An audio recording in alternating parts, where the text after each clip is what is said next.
विद्यार्थियों, हम कक्षा 10 के सामाजिक का अध्ययन कर रहे हैं। प्रथम पाठ हमारा चल रहा है। पहले पाठ का नाम है स्वर्णिम भारत, अतीत से 1206 ईस्वी तक।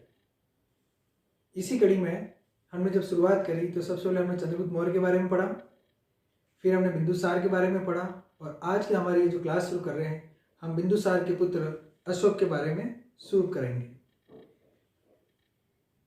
इस पाठ का जो हम अध्ययन कर रहे हैं प्रश्नोत्तर के माध्यम से करें। सबसे पहला प्रश्न, अशोक के पिता कौन थे और अशोक मगध का शासक कब बना? हम सब जानते हैं कि अशोक मौर्य साम्राज्य का एक महान शासक था, तो अशोक के पिता कौन थे? पहला प्रश्न, तो अशोक के पिता थे बिंदुसार और अशोक मगध साम्राज्य का शासक बना बिंदुसार की मृत्यु के पश्चात 273 ईसा पूर्व में। प्रश्न नंबर 2, अशोक के शासनकाल का समय क्या था? प्रत्येक शासक का समय होता है, वो जब शासक बनता है वहां से लेकर अपनी मृत्यु पर्यंत तक शासक रहता है, तो इसी में अशोक का शासनकाल का समय क्या था? तो अशोक का शासनकाल का समय था 273 ईसा पूर्व से 232 ईसा पूर्व तक। प्रश्न नंबर 3, अभिलेखों में अशोक को किन नामों से पुकारा गया है? उत्तर, अभिलेखों में अशोक को मुख्य रूप से दो नामों के रूप में पुकारा गया है। पहला देवानाम प्रिय और दूसरा देवानाम प्रिय दस्य। किन अभिलेखों में अशोक का नाम अशोक मिलता है? दक्षिण भारत से तात्पर्य यहाँ पर कर्नाटक, हमारा भारत का राज्य कर्नाटक में एक स्थान है मास्की। दूसरा मध्य प्रदेश में स्थान है गुजरात। दोनों ही स्थानों से जो अभिलेख प्राप्त हुए उसमें अशोक का नाम अशोक मिलता है। हमने चूंकि पूर्व में ही पढ़ लिया था कि अशोक मगध का सम्राट बना था 273 ईसा पूर्व में, लेकिन उसका राज्याभिषेक जो हुआ है, राज्याभिषेक होने में उसमें 4 साल का अंतर लग जाता है। उसके क्या कारण थे? तो अशोक अपने भाइयों से और उसके विरोधियों से उसने युद्ध किया, उसके पश्चात वह शासक बना, उसने अपना राज्याभिषेक करवाया। तो हमारा प्रश्न नंबर था 5 कि अशोक का राज्याभिषेक कब हुआ? तो इसका उत्तर है अशोक का राज्याभिषेक 269 ईसा पूर्व में हुआ, 269 BC। प्रश्न नंबर 6, अपने राज्याभिषेक के कौन से वर्ष में अशोक ने कलिंग पर विजय प्राप्त की? उत्तर, अपने राज्याभिषेक के 8वें वर्ष 261 ईसा पूर्व में अशोक ने कलिंग पर विजय प्राप्त की। कलिंग भारत के उड़ीसा राज्य में एक प्रांत है। अगला प्रश्न, अशोक की कलिंग विजय के समय कलिंग का शासक कौन था? उत्तर, अशोक की कलिंग विजय के समय में कलिंग का शासक नंदराज था। प्रश्न नंबर 8, अशोक के मगध साम्राज्य के अंतर्गत कलिंग की राजधानी किसे बनाया गया? अशोक ने कलिंग पर विजय प्राप्त कर ली, उसके बाद उसको अपने प्रांत में मिला लिया और फिर वहां पर राजधानियां बनाई, धौली या तोसली। प्रश्न नंबर 9, किस युद्ध के पश्चात अशोक ने भेरी घोष के स्थान पर दम्म घोष अपना लिया? प्रश्न में भेरी घोष और दम्म घोष दो शब्द आए। उत्तर से पहले इनको मैं समझाना चाहूंगा। भेरी घोष से तात्पर्य यह है कि अशोक अपने साम्राज्य का विस्तार करना चाहता था, उसके लिए उसने युद्ध नीति अपना रखी थी, तो युद्ध नीति ही भेरी घोष कहलाती है।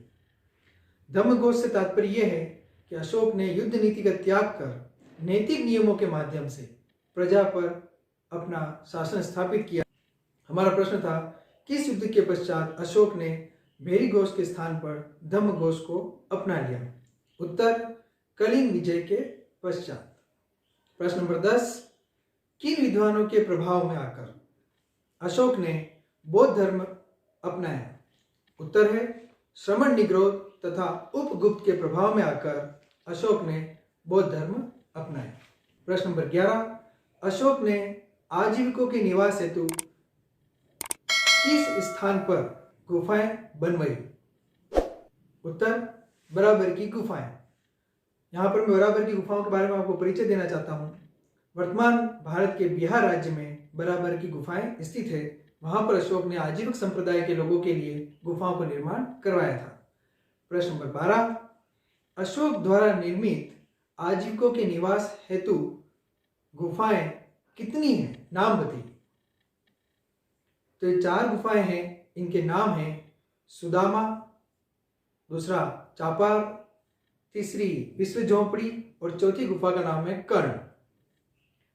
प्रश्न नंबर 13, अशोक का रुमिनदेई अभिलेख क्यों महत्वपूर्ण है? अशोक ने बहुत सारे अभिलेख लिखवाए थे, उसमें से एक अभिलेख है रुमिनदेई। तो अशोक का रुमिनदेई अभिलेख क्यों महत्वपूर्ण है?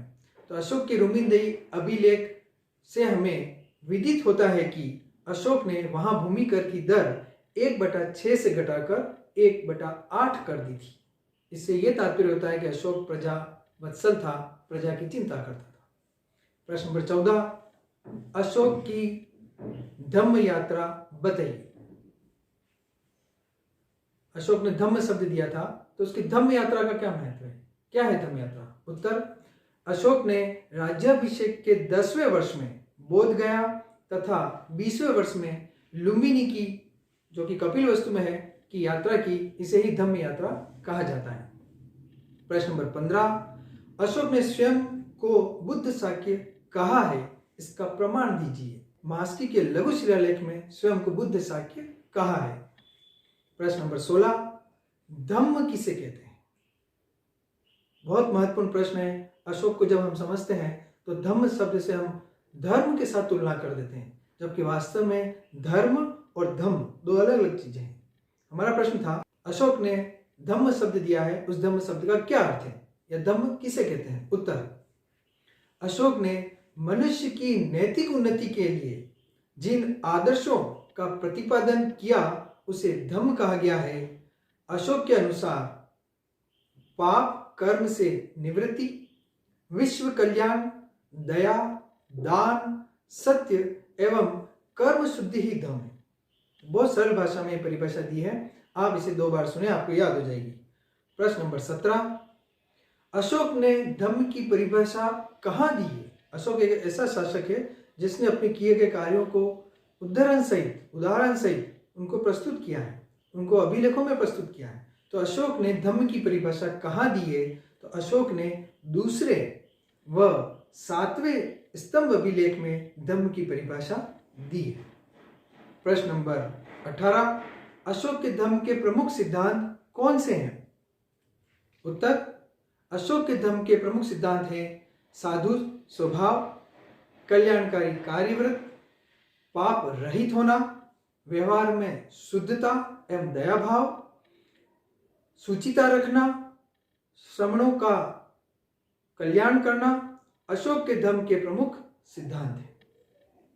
प्रश्न नंबर 19, अशोक ने धम्म की आवश्यक शर्तें बताइए।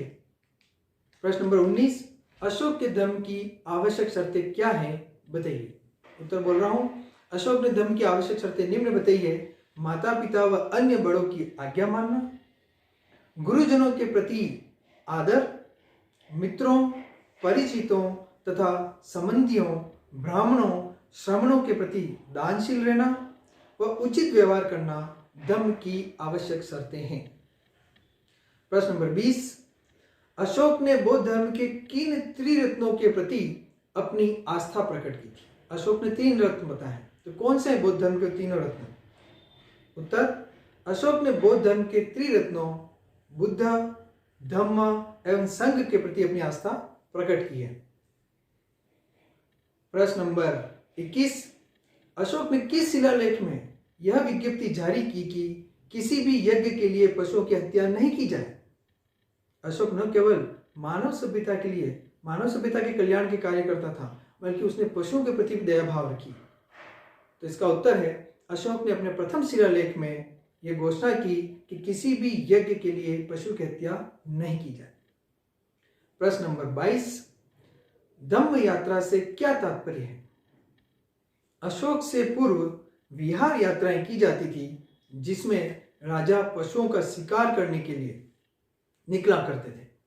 अशोक ने इसके स्थान पर धम्म यात्रा का प्रावधान किया, जिसमें बौद्ध स्थानों की यात्रा तथा ब्राह्मणों, श्रमणों व वृद्धों को स्वर्ण दान किया जाता था।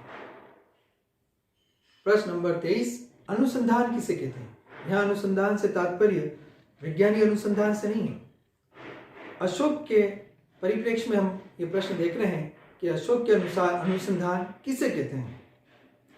उत्तर, अशोक के काल में राज्य के कर्मचारियों, प्रादेशिकों, राजूकों और युक्तकों को प्रति 5वें वर्ष धर्म प्रचार हेतु यात्रा पर भेजा जाता था, जिसे लेखों में अनुसंधान कहा जाता है।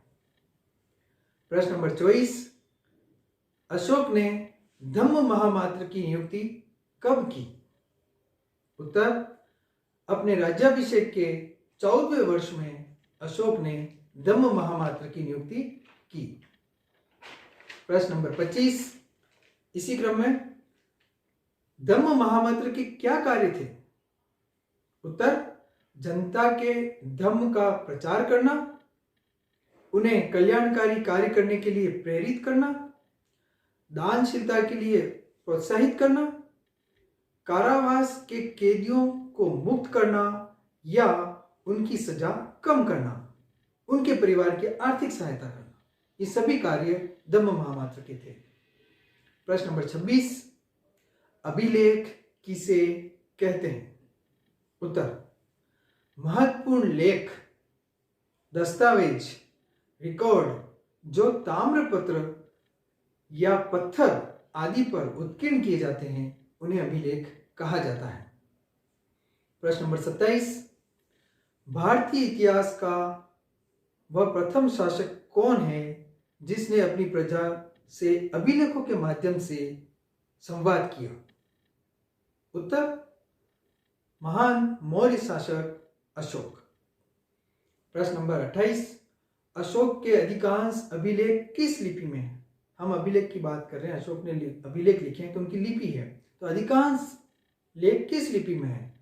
उत्तर, अशोक के अधिकांश लेख ब्राह्मी लिपि में है।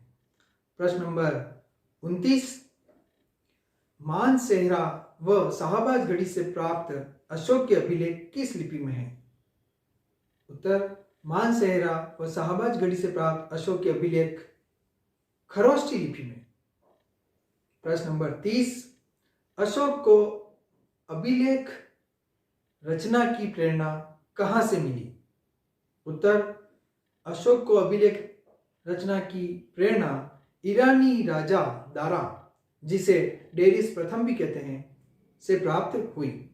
प्रश्न नंबर 31, अशोक के अभिलेखों को प्रथम बार पढ़ने में सफलता किसे प्राप्त हुई। अशोक ने अभिलेख लिखे, उनकी लिपि को किसने पढ़ा, प्रथम बार किसने पढ़ा। उत्तर, जेम्स प्रिंसेप ने अशोक के अभिलेखों को प्रथम बार पढ़ने में सफलता प्राप्त की। प्रश्न नंबर 32, अशोक की मृत्यु कब हुई। अशोक की मृत्यु 232 ईसा पूर्व में हुई। तो विद्यार्थियों, इसी के साथ अशोक की 32 प्रश्नों की सीरीज समाप्त होती है। इन प्रश्नों के माध्यम से आप अशोक को अच्छे से समझेंगे। आप इसे बार बार देखिए, मित्रों को बताइए और याद करने का प्रयास कीजिए। निश्चित रूप से सफलता आपके द्वार होगी। धन्यवाद।